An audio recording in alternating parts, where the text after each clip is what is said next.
Very blessed morning sa ating lahat. So sa umaga pong ito, kitang-kita natin ang kagandahan ng nature. As you can see, ang araw po ay putok na putok nga nila eh. Yan po, namumunga pa yung mga mangoes namin. Then yung avocado, hindi na namumunga yan. Okay? So, ang ating pong pag-uusapan po ngayon, syempre, despite ng katotohanan na alam natin ang kabutihan ng Lord, alam natin nasa end times na tayo. And even at we are in the end times, even if we are at the end times, kako sana, God is still good. Always good. And will remain good. God is good all the time, kanga ni Don Moen. Okay? So sa umaga pong ito, I would like to tackle something regarding doon sa mga tao na magpapasya na magpatatak sa halimaw o sa demonyo. Kasi pa nagpatatak ka sa halimaw, ang kaluluwa mo, selyado ka na. Now, lalalim po tayo ngayon dito sa ating born again spirit, sa ating born again experience, at maipapaliwanag ko po kung ano yung relasyon natin sa Panginoon bago natin puntahan yung topic natin tungkol sa pagtatak ng halimaw. No?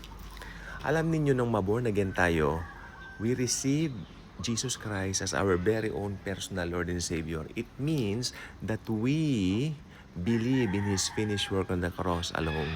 Naniwala tayo na yung ginawa niya sa krus ng Kalbaryo. Ito po ay sapat na upang sukat tayo ay maligtas. Natatandaan po ninyo, meron po nakalagay sa Bible nung unang panahon, nung panahon po ng mga tao ay napunta doon sa ilang, no? Sila po ay nag-journey kasama ni Moises, no? Ang mga tao pong ito, karamihan po sa kanila nakagat ng ahas. They were bitten by snakes. Snakes, madami po, pinagkakagat sila. So the only solution that God provided him was a bronze snake na nakapulupot sa isang kahoy. Sabi ni Moises, they were bitten, Lord, by snakes. What's the best thing to do? The Lord told Moses, tignan lang ninyo, sabi niya, just look at the bronze snake that was being hung on a tree at gagaling ang sino mang titingin. Maliwanag po ba? So, ang nangyari po, nung tumingin po sila doon sa snake, yung mga tao po nagsigaling. Yung mga hindi tumingin, namatay. Parang ganun din po, whosoever believeth in Him will not perish but will have everlasting life. Ang tao po, ang buong tao sa mundo, pinanganak under the bite of Satan. Nandun ang kamandag ng kasalanan sa bawat taong isinisilang. Bawat buhay na umuusbong, baby pa lang po, nandoon na yung punla ng kasalanan. So para matanggal po yan, kailangan tumingin tayo sa Redeemer.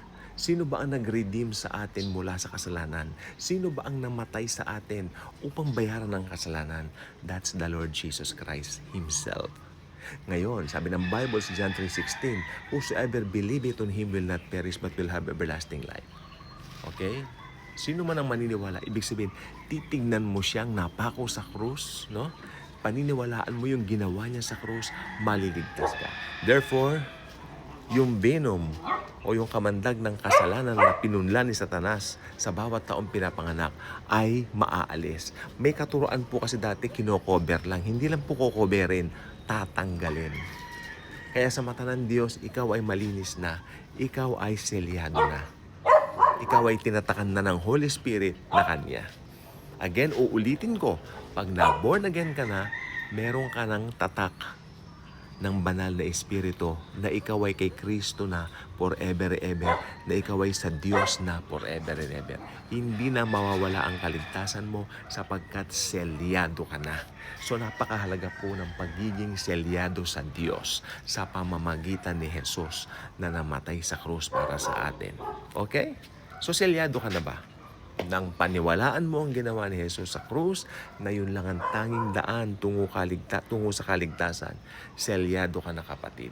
Congratulations. Ngayon, sa kabilang banda, ito po ang sinasabi ko. Sa ngayon, meron po tayong isang event na inaabangan na kung tawagin po ay the rapture of the church. Nagluluwat man, ibig sabihin na nagluluwat, para nagtatagal naman ng konti, ito po ay magkakaroon ng katuparan isang araw. Sa araw na itinakda ng Panginoon, matutupad at matutupad po ito. Pag nag-rapture na po lahat ng mananampalataya ni Jesus, lahat ng naglagak ng tiwala sa Kanya, lahat ng naniwala sa finish work niya sa cross, ira-rapture niya. Yung mga naglagak lang ng tiwala sa Kanya, sa tinapos niyang gawa, yung mga taong hindi nananangan sa kanilang sariling gawa upang sila'y maligtas. Kasi pag nanangan ka sa sarili mong gawa para maligtas ka, maiiwan ka, maniwala ka sa akin. Kaya yung mga naglagak lang na sapat na yung ginawa ni Jesus sa krus, ira-rapture po sila. Ira-rapture tayo. Ira-rapture tayong lahat. Ngayon, pagkatapos ng rapture, syempre meron mali-left behind. Kaya nga may mga movies na left behind. And I love the movie of Nicolas Cage and Jordan Sparks na Left Behind. Meron po akong DVD at syempre tamad naman na akong magsaksak ng DVD. Tinatamad na akong kukunin pa yung DVD. Hindi ko na nga po alam saan ba nilagay yung DVD po yan. Nilagay yata sa taas eh. So, para mapanood ko ngayon yon, kukunin ko pa yung DVD player, panunoodin ko. Pero I thank the Lord dahil one day, nagbukas ako sa YouTube, nagbakasakali ako na baka meron doon. Abay, meron nga. Yung kay Nicolas Cage, na, tsaka Jordan Sparks, hanapin nyo. Pamagat nun, Left Behind. No? Ayun na panuorin po ninyo. Maganda. So, hindi ko na kailangan maisaksak yung DVD ko. Yung DVD ko, parang remembrance na lang po yun kasi hindi na nga yun uso, di ba? Parang panahon pa ng kopong-kopong yun. Panahon pa ni Makopa. Di ba? Siyempre, nagbabago po ang mundo. We are into new age of technology na pasalamat natin sa Lord, no? Pero yung mga luma, maganda pa rin pong itago dahil nagre-remind ng kagandahang loob ng Panginoon sa atin. Okay, bakit ba tayo napunta yan? Ngayon, pag na-left behind na ang tao, na-left behind na siya, left behind dito na, may lalabas na isang tao, karismatiko, matalino, as if he's got everything. Everything in his mind. Parang nandun na lahat na kung ano man ang tatanungin sa kanya, masasagot niya. Punong-puno ng yabang, punong-puno ng fried chicken ang taong ito. Okay? Pero isang araw, dahil bilib na bilib sa kanya yung mga tao, magre-require siya ng pagsamba. Ipapatigil niya yung offering doon sa pinagawa niyang third temple at siya ang aakyat doon at i-reveal niya, idideklara niya na ang sarili niya ang Diyos. Ayun ang tinatawag na the abomination of desolation. At mangyayari po lahat yan. No? Wala na po tayo dito pag mangyayari yan. Na-rapture na tayo. Mara-rapture po tayo bago dumating ang 7 years of tribulation. Kaya hindi na rin natin makikilala kung sino yung Antikristo. Ito pong sasabihin ko sa inyo. Ngayon, para makilala ka na ikaw ay kampun na nung halimaw na yon, magre-require siya ng pagtatatak. At pag wala kang tatak, hindi ka makakabili, hindi ka makakapunta sa department store, hindi ka makakabili ng mga pangailangan mo. Ano ba ang basic commodity? Ano ba ang basic necessity ng tao? Walang iba kundi pagkain. Akalain mo hindi ka makakain? Kaya may movie nga po dito sa YouTube regarding yung mga na-left behind. Maganda eh. AI nga lang po, pero maganda na. Dumating yung panahon na kumakatok sila sa department store. Ayos lang pagbusang wala silang tatak. Kaya talagang magdidesisyon sila kung magpapatatak ba sila kasi nakikita nila yung pamilya na nagugutom na o magpapapugot na lang ng ulo para kay Jesucristo.